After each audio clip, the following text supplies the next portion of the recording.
Hey folks, Dude here, coming at you of all things. It is these right here, these stupid BF Goodrich Advantage TAs. These, well, the next segment I'll tell you why. These hateful, nasty little dirty things, they are not my favorite things. These, on the other hand, these are my new favorite things. These are the Mastercraft XLRS, and there's actually another model designation I can remember on these guys, but night and day. Next segment I'll be going into it and going back and forth and model and annotation. You know how I work at this point. Stand by on that one. I'll be right back. Tires, better tires. All right, folks. So we're back again. Second segment. We're now talking about of all things, but of course I'm running around in my daily driver, the 2005 Honda CR-V. Believe I have an EX, so lower rung, basically cloth seats, non-tinted back windows, non-body painted mirrors, all the little fiddly bits. That's pretty much, it's not a base model, but okay, it's a base model, but it's a base model that's all-wheel drive, so this thing doesn't get stuck and it drives pretty damn good. By and large, the tires I had previously on here rode like rocks. I mean, to put it in perspective, man, those things, they were, well, if nothing else, they were harsh.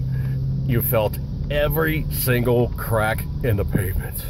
And case in point, there's some sections in town that I drive in, and anybody who knows Baltimore knows of which I spake. It is an area called Fells Point. It is a kind of almost like a Georgetown, Washington, D.C. kind of a thing. It's about probably about maybe about a 7 or 8 block wide area. It's not a huge part of town, but it is a waterfront area, and it does have a lot of interest for people going and doing their night thing. And there's a lot of bar. I mean, you literally could bar crawl this place, and you will be unconscious in no short order. Okay, there's just that many bars around there. Bertha's Mussels, numerous landmark kind of places. Max's on Broadway, Tap Room. I mean, there's just tons and tons of places. If you're looking to get completely sloshed, inebriated, and just completely dead duck drunk, that is your spot. If you go to Fells Point, trust me, you will be inebriated. But anyway, so the last block and a half or so, getting down to the waterfront, and there's a road that's called Thames, or Thames, or Thames, or what do you still call it? T-H-A-M-E-S. So Thames, like the River Thames. Thames, whatever. It's that stupid T word that sounds like the it looks like the British river name in England. And it is nothing but cobblestones. And I do mean cobblestones. Like, you get in there and you get back in like the waterfront area, all the roads are cobblestones, and they will shake your kidney stones loose. Even if you don't have any kidney stones, they'll give you kidney stones, and it rides rough. So to put it in perspective, the previous tires, the BF Goodrich Advantage TAs, oh dude, man, it was absolute abysmal torture. Like, every single nut, bolt, body panel on your car sounds like it was going to shake loose. It is nothing short of the worst riding tire I have ever had on any of my personal vehicles.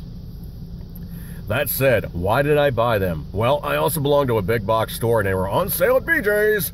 Read like they were the recommended tire because it's the one they had in stock. And also they do something, it's a crapshoot. If you look them up on like reviews online, there's some people who are like, oh, these are phenomenal tires. They wear like rocks. They just never ever wear out. They're amazing. They're phenomenal. They're this, that, and the other thing. They're the cat's pajamas, and everybody's jerking themselves off to it because it's the best thing since sliced bread. The other side of the camp is like, these tires suck. They don't wear well. And also the other side of the equation is, of course, they're suffering something called belt shift. Belt shift is when your car tire literally gets square. I mean, it doesn't have a round circumference any longer, but the inner belts have actually bunched up on each other, and you're now driving around with a tire that just goes duck, duck, duck, duck, duck, duck, duck, duck, duck, duck, duck, duck, duck, duck, every time it hits that bump. Or it might have two of them where you're going duck, duck, duck, duck, duck, duck, duck, duck, duck. It is literally the most annoying thing ever. And I had like a few of these tires belt shift on me. Now, how do you get a tire to belt shift? Literally, you drive on them. That is all it takes. You drive on the tires and they belt shift. So, case in point, they sucked. They're not worn out. As a matter of fact, there's actually a very good amount of tread left on those tires. Downside is, they have built-in bumps that are annoying all... I can't use the words I wish to express here, but they're annoying all hell out of me, man. So, they got duffed.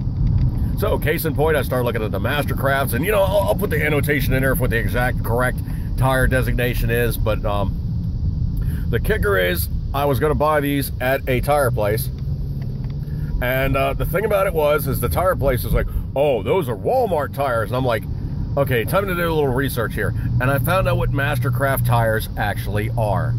Mastercraft tires are actually tires made by Cooper Tires. We're like one of the few American companies still making tires here, barely scratching by. I mean, that company is almost in a perpetuity, teetering on the edge of bankruptcy, okay? You don't hear a lot of good stuff about them, but if you actually do talk to the tire guys, they'll tell you that Cooper tires are actually decent.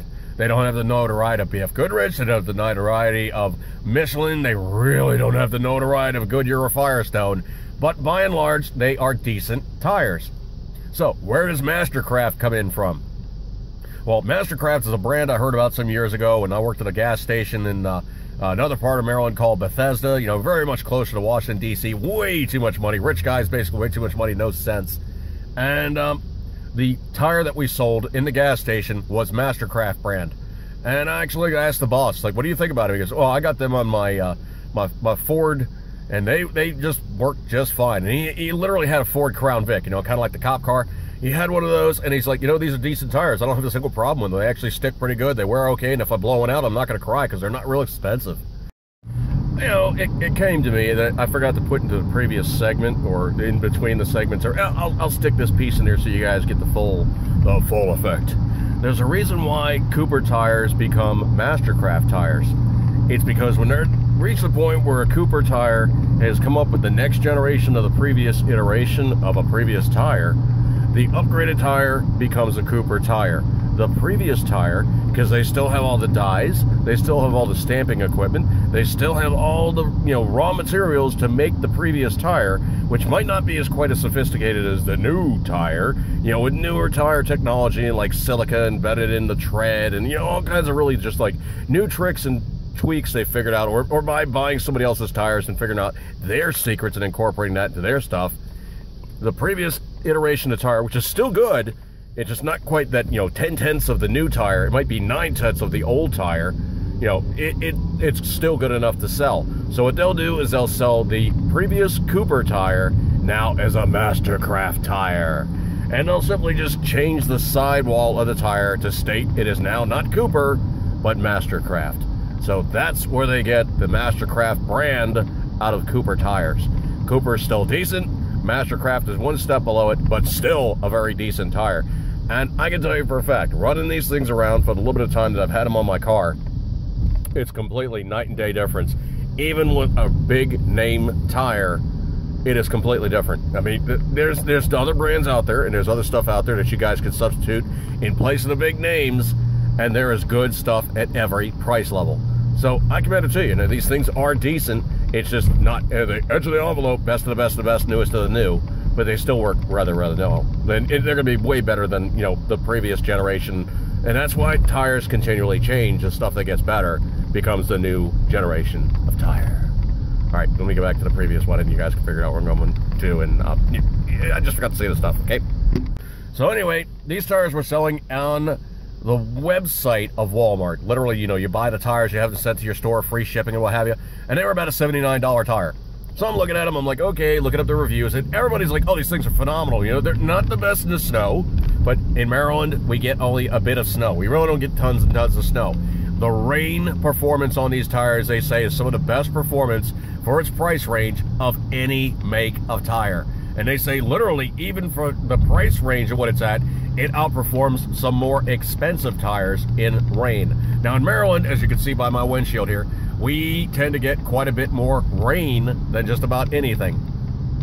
So, case in point, I'm looking at these tires, and I'm looking at them, and, well, God, while hair up my ass, I look again.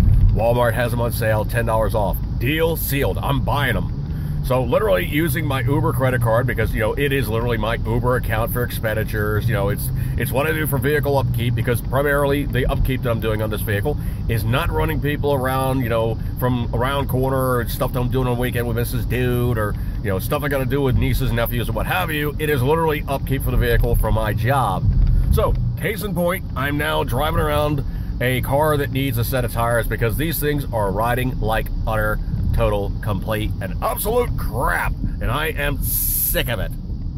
So, I put on the Mastercrafts literally by going back to Walmart. Walmart literally says, we will not install anybody but our tires. So, literally for them to put the tires on is $15 per tire. Mount, balance, all the rest of that good stuff. So, I'm now back up to $75 per tire, and I can tell you for a fact, folks, the difference between this tire and the previous tire is literally night and day. I mean, dramatically night and day. Yes, my car is still loud because Hondas are not very well sound insulated, but this tire, driving around in all kinds of just really crappy, nasty road conditions. I know it's a touring tire, so it's, you know, it's not intended to be like a sports car tire. Neither is that, you know, that BF Goodrich, but the night and day difference between this tire and the previous tire is literally something that has to be tried both ways, and you just go, holy crap.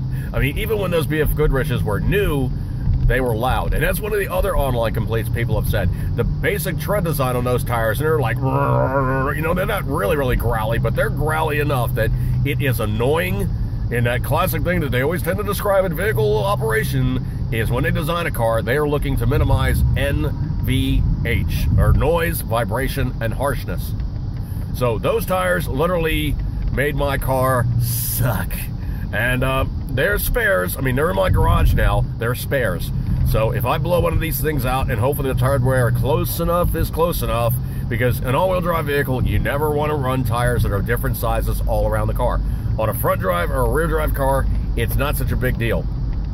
But literally, on either end of your car, you want to have the same basic diameter size tires with the same basic wear. So if you change them out on the back, we make sure that they're a different set of tires, you know, on the front or on the back. Those two tires stay the same. Even if it's the same make, you want to have the same wear. Or you got a kind of a weird, like, steering thing where the car's favoring one tire, then it's favoring the other tire. It's following, like, you know, irregularities in the road, and, you know, bumps and stuff and stupid things. You know, all these things come into play, and it makes your car drive weird, and it creates unsafe situations. And if you're driving in inclement conditions, you can lose control. So that's all things you have to take into account, and these all things you have to take into account as well.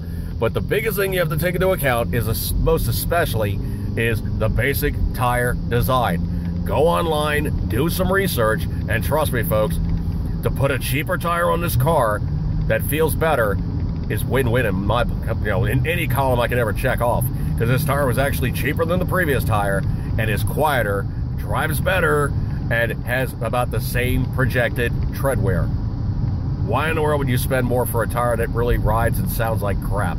Not going to do it. All right, folks, I'm going to bring up this one. Equal Captain Ring, as always, you know, you love it. And oh, man, those previous tires completely sucked. Oh, I detest them so. I still have them in my garage, but they suck. See you guys.